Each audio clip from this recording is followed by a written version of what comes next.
Hello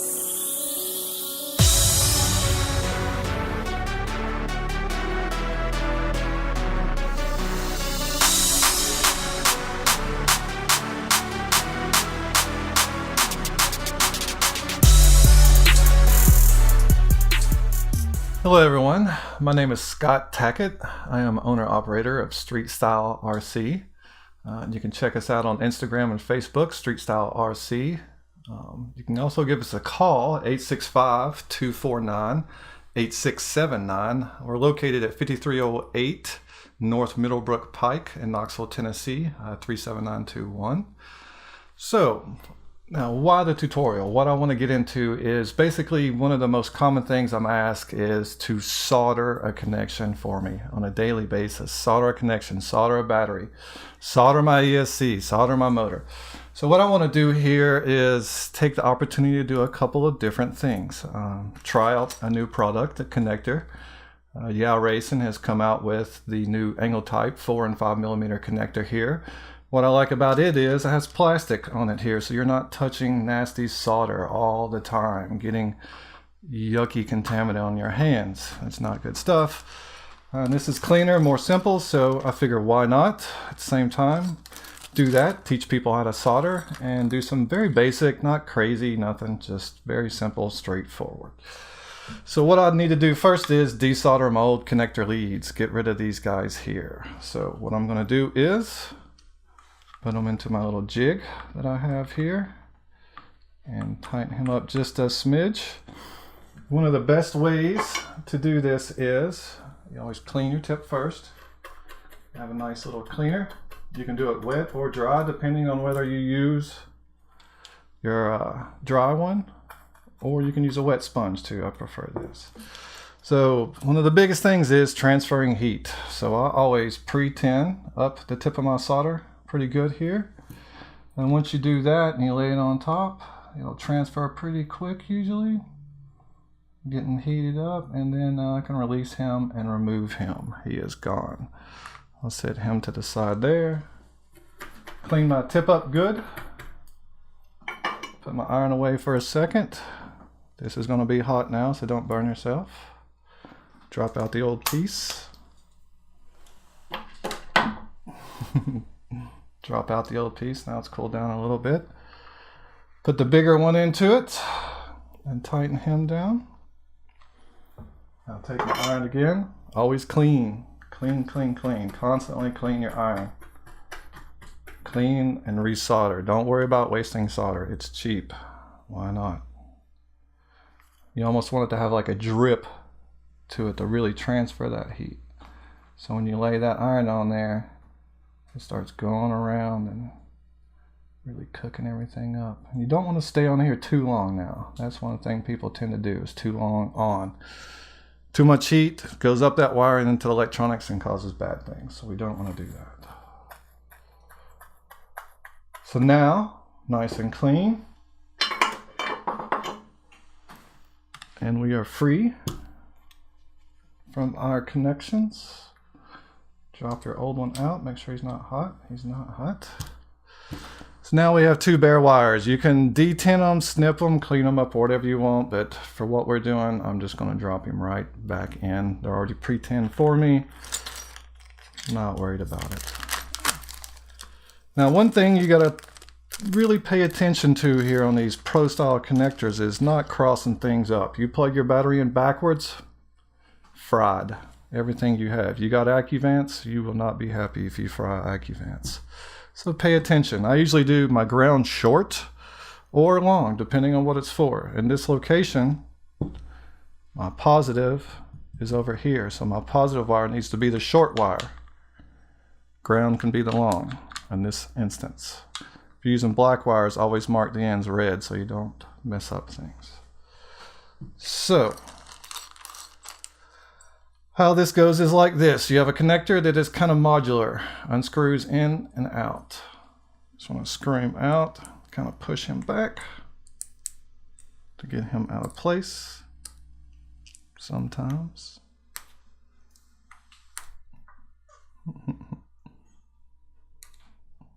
Let me grab my pliers. So now we'll pull this guy here out. So basically we're going to disassemble everything. Now I'm using a Yokomo battery, so therefore I have a 4 and a 5mm post where you cannot cross them up. You pay a little bit more for Yokomo batteries, but you get what you pay for. I like it being that way, therefore I will never mess up. I will never cross up positive and negative. I will never fry my electronics. It's physically impossible to do nearly. Now, we have, luckily with the racing right angle connector, you get a nice neat little red O-ring to put on your wire. So you can really mark. You have a red and a black. One positive, one negative. So now we're doing the positive. So go ahead and put this on before you do your connector. Otherwise, you have to desolder it and start all over again. So let's slide him on there. Get him down out of the way, just so he's not needed. So now what I'm going to do is take my third hand here, which can be very convenient. Mine's painted blue because I paint Hot Wheels on it too, apparently.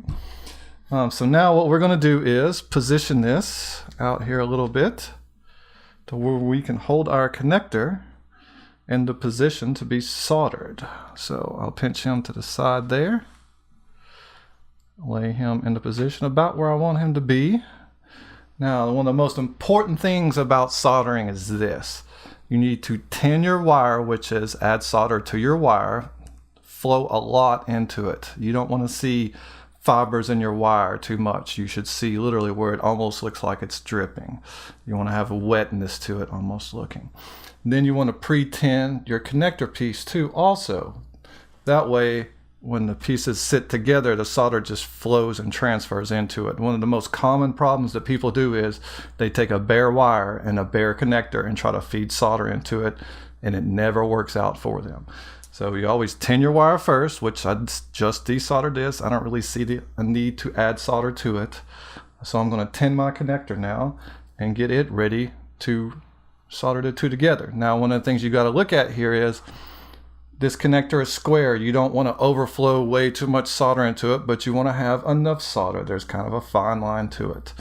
So the good thing is, if you ever overdo it by just a little bit, you can always take a common file and just flatten out that edge a little bit so the connector will slide together. I've done these before. They seem to be a little bit forgiving, so I don't think we'll really have a need, but you never know. It's always better to be prepared and have this file ready to go. So what I'm going to do now is clean my tip again. Even though I've already cleaned it once, I will clean it again just because. Clean, clean, clean, clean, clean. And then I try to lay it on the connector here with my slightly shaky hand and just start flowing it into there. Get a good bit going to where it's almost about to drop. Tilt him up a little bit. That looks pretty good for me. Clean him up again. Now, like I said, the important thing, tin up your tip. Put a lot on it to where it's almost hanging, almost about to drip. You don't want to burn yourself, so I usually just pinch the wire here, lay it over right onto it there, and just set the two together. Just let it tilt, apparently. I'll have to redo this. Hold on. You're not hot, are you? Okay. Ow, you were hot. All right. Get a good hold of him. So let's try down style. Yes, there we go. Good pinch. Good solid hold on him. Yes, there we go. There we go. So now, let me try again. I may add just to clean him up. Get some solder on him there. Take my pliers and try to lay him right into there. There we go. You'll feel him kind of sink down into there. Everything will flow and it'll almost drip.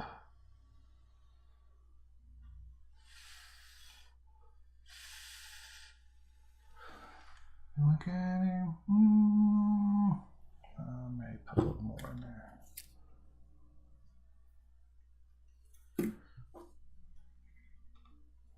is just reflowing a little bit. You want it nice and smooth as possibly can, but not take too long.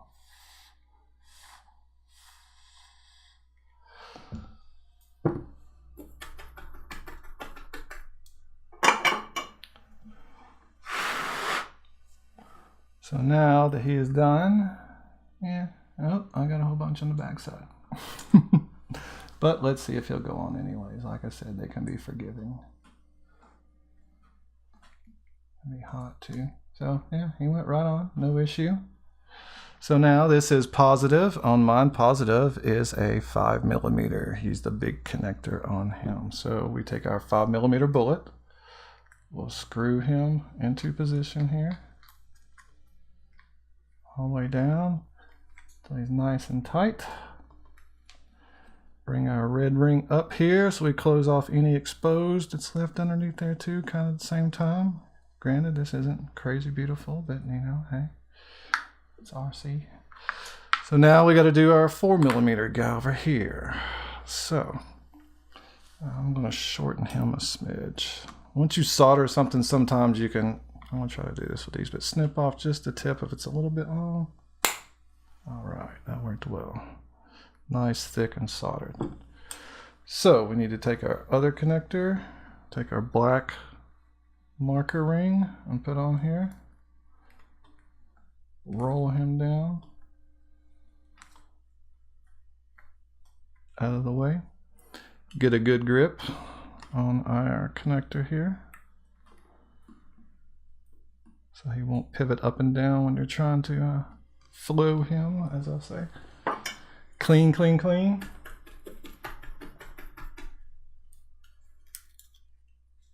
Get a little bit on here too. Let's get in there and put some heat. Try to kind of hit the tip of the iron and let it fall in there and let the solder transfer down into the cup. You'll know when it hits the right temperature because it'll literally jump from the iron straight down into the cup. When that happens, it's a good unit. One of the things you got to be careful with is not having a cold solder.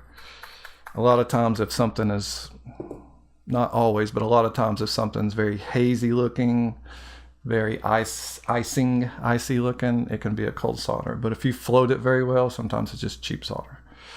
So, all right. Now we got this guy here ready. Get my pliers ready. Clean, clean, clean.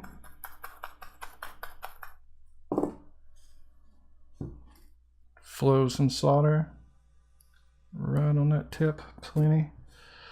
Don't be shy. Get a hold of our connector wire here and get him in place. And start laying it on top, and you'll literally just see it flow into there. It'll just boop.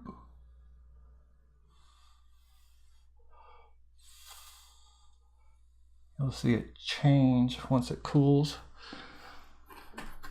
It'll kind of have like a sweep of color change in a sense. Not really color change, but sheen, let's say. Then, once it's cooled, give it a little tug test. Make sure he's strong.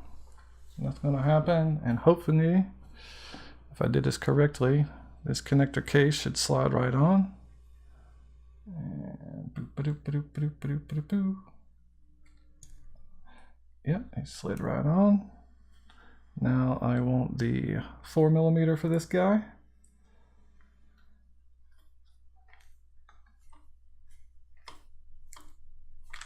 So boom.